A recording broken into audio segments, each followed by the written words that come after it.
Welcome to part 6 of the 400-gallon aquarium build-out. We've just begun to create the rockscape inside the tank, and it looks like there's a little bit of artistic interpretation. Tell you what, Rick's right. You want to let me in there? Because you're going to make him change all the rocks, so you should be in there. Where do you want me to put this? You tell me. Move it out of the way for the moment. Trade these 2 rocks over here. I have a vision in my mind, and it's not always easy to convey it to someone else. Pull your pants up. All I see is ass. Oh. Yeah, don't be... Allowing the rock to scratch the acrylic before we've even put water in it would be a serious embarrassment as well as a big problem. Oh, that's close. Okay, that's fine. I won't interject too much anymore. Wherever you want it from this point on. I'm not leaving out here until it's perfect. Well, just build it. That way it looks natural and perfect. Okay, where you want this one? Over here? Yeah, you can build like a cave over there. It's fast approaching 8 o'clock p.m. We've been here for 10 hours, and I'm starting to get a little tired. But we need to get this tank filled and running tonight. And so as we take a deep breath, we'll keep moving forward and weave ourselves the results of what my mind's eye envisioned. Or a rock sitting on the back of it to hold it up. What's this? Yeah, it's something's gonna fall there. It's Here. Take this rock and put it on top of that flat piece in that back corner. Yeah. And slowly, we managed to create a foundation that has a natural look to it and it's structurally sound. This is the framework that will have the decorative corals placed upon it, so it has to be a solid structure. Additionally, we want it to be fish friendly. Lots of large open caves and yet plenty of open water for big swimmers. So I'm okay with the way it is stacked. I like it. So if you feel everything in there is secure, then I would think the next thing is we could start bringing the gravel in. everything. Also, take a look at that return behind you. I think it bumps or discharges right into the edge, or did you turn it? Okay.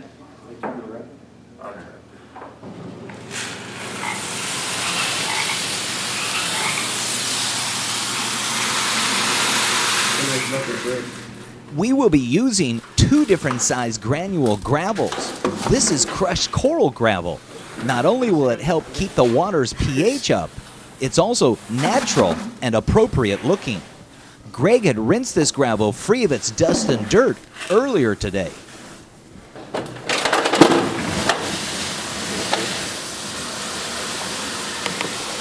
As the gravel fills in and around the rock structure, it'll help keep the rock structure in position. Someone recently posted that crushed coral gravel would introduce nutrients into the aquarium system. I find that hard to believe, knowing that crushed coral gravel comes from coral reef beaches and was originally living coral.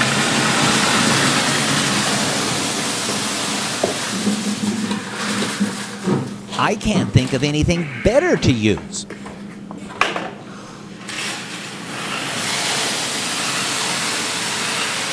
Looking good. We have 400 pounds of gravel to put in the tank.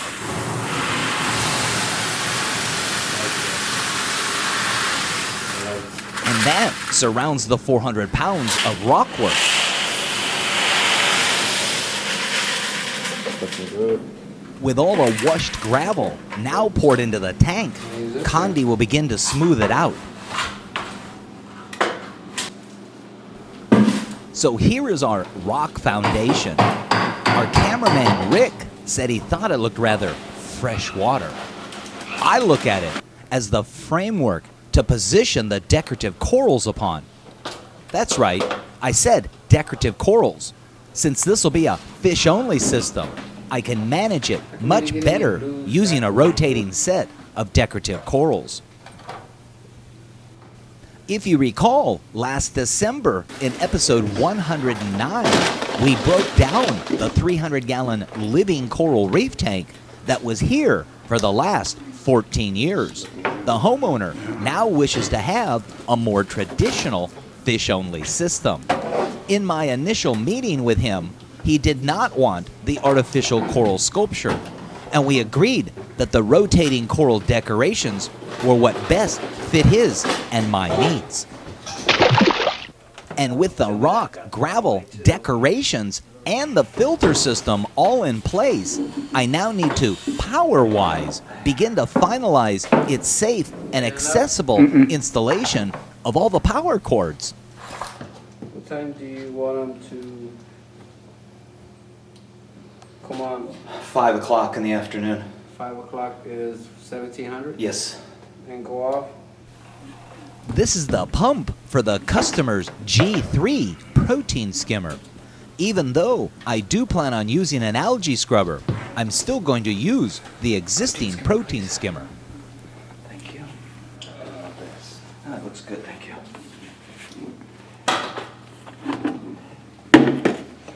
Every saltwater tank should have a protein skimmer. It's not a necessity, just a real benefit to the aquarium. Not only will it aerate the water, it will drive organic compounds out of the water, lessening what the biological filter needs to deal with. I mentioned an algae scrubber. I do plan on installing an algae scrubber, but the drip tray that I had special made, I miscalculated on the length, and we'll have to install that at a later time now. With multiple LED light strips, we're gonna have multiple power supply cords that all need to be neatly secured to the underside of the canopy lid. And with everything now connected, secured, decorated, it's time to begin to add the water. Wait a minute, is that a garden hose? You can go ahead and turn the water on.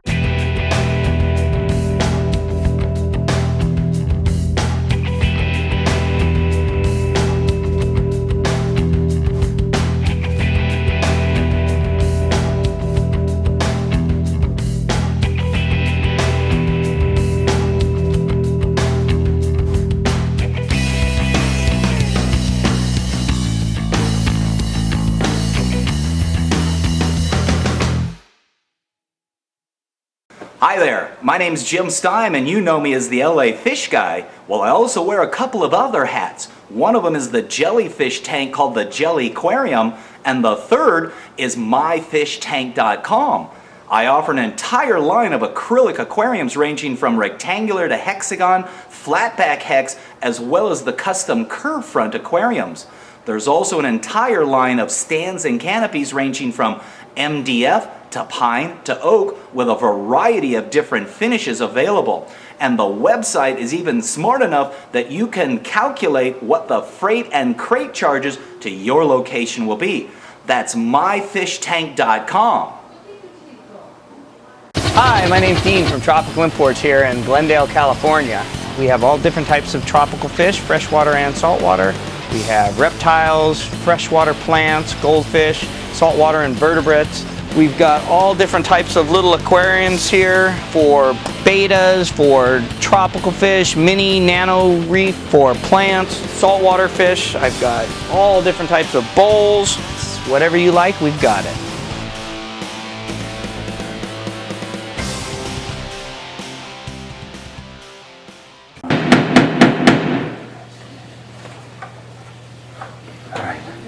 But that's tap water. Well, that's right. I did not have the ability to provide 400 gallons of real ocean water, and I did not rent a mixed bed DI canister to purify the water. But to be quite honest with you, there are no fish to be concerned with at this time, although I will tell you that I do end up dealing with a heavy diatom bloom. But that was to be expected on a new tank as well. Okay, all right, so we've started to fill the tank with water. First thing I want to do is start paying attention to the bulkheads that are coming through the bottom of the tank. Make sure there's no leaks or drips there. As the tank fills up, the returns from the circulation pump and the intake strainer will begin to fill up. So I'll go ahead and close those now. And then once it gets full enough where water starts spilling into the overflow, then we can start looking at that. So there's 3 different levels of paying attention for leaks or drips. And we just have to wait as the tank fills up. Only until the tank is filled up will I then add the salt mix. I figure no need to add the salt mix until I've confirmed there's no leaks or the need for me to drain all the fresh water out of the tank. And while the tank does fill, I will add the submersible heaters down into the filter below.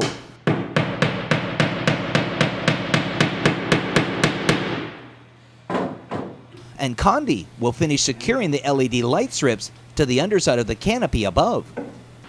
And with the light strips secured, we begin to plug in the individual cords into the lighting controller. I did require some additional guidance from the distributor on how to properly program the unit, but it does offer basically 2 channels. Both channels are programmable in times on and off, but also in the increase and decrease, or the sunrise-sunset effect, time frames. So far, everything looks just fine. No leaks, no drips, but then water is just now beginning to fill the pipes for the internal circulation water pump. And with that, we'll plug in the water pump. Boy,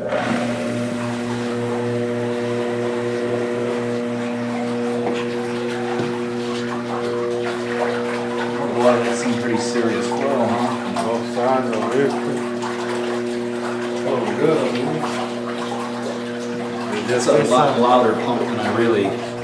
That's 4,500 gallons an hour in a half-full 400-gallon aquarium. That's just vibration noises. As soon as I can get it lifted up, it seems to go away. May need to put a thicker pad below it.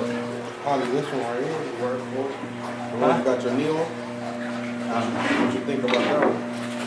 As always, pump noise and vibration are 2 things that need to be addressed right away. I don't think I can lift it up, dude. It is going to go that high. Just give me the mouse pad back. Double it. No?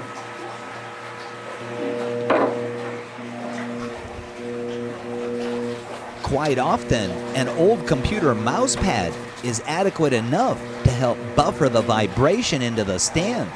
In this case, I had to double the mouse pad. A little on the noisy side, just as I get it off the bottom. Maybe sticks a newspaper under it. Oh, there we go. Oh yeah, that's great. A little better. Much better. Okay. Just doubled up the mouse pad. Okay. And as the tank continues to fill up, we keep checking the various fittings for leaks or drips. Leaks or drips. Raise up the It's now spilling back here, but I gotta wait until the sump fills up before I turn the pump on. I'm saying, should we raise up the returns up there, or do you want to leave them down? Well, they should be pointing down so that when I do turn the pump on, they don't shoot water out. Water now is starting to run down the What's return that? lines through the UV sterilizer and aquarium chiller, and then begins to spill into the tank's internal overflow and down into the wet-dry trickle filter. Now that the tank is completely full and flowing into the filter below, we prepare to turn the filter pump on. It's about a 60 gallon overflow. Sump right there, John. And with an adequate amount of water in the wet-dry trickle filter below, we plug in the filter water pump. Watch that. Make sure there's no leaks or drips there.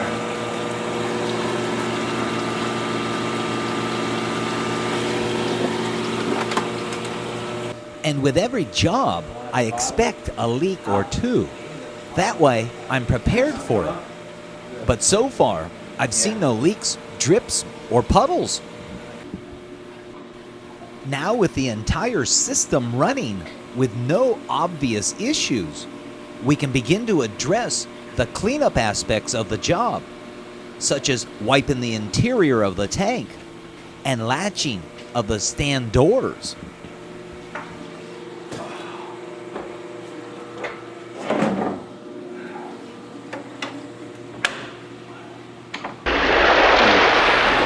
Okay, so we've got to the point where the tank's been filled up with water. All the pumps are running. Everything is plugged in. No leaks, no drips.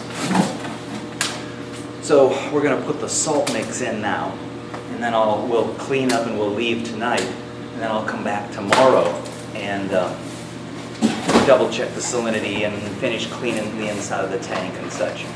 So while I'm standing here with a knife in my hand, close to the proximity of that acrylic, let me pay attention to putting the salt in, and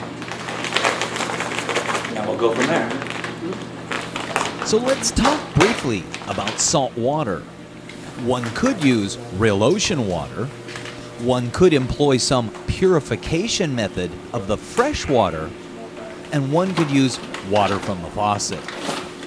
Assuming it's not high in some odd element, water from the faucet and a quality salt mix is just fine. The real difference is not the mineral content, but the organic and inorganic compounds such as ammonia, nitrate, and phosphate.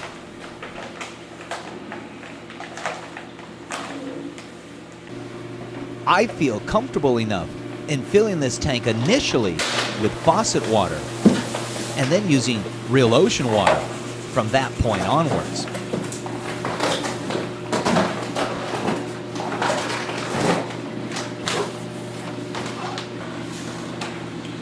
Okay, we're down to the last bag of salt. It'll be 450 gallons worth of salt.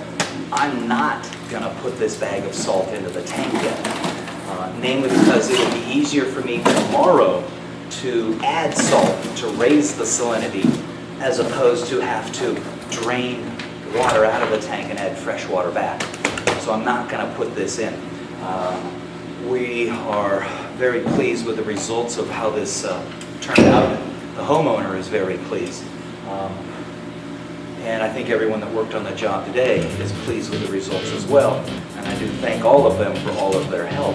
So until next time, That is correct. until next time, That is correct. until next time, keep moving forward.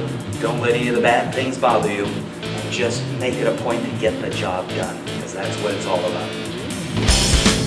Yay, yay.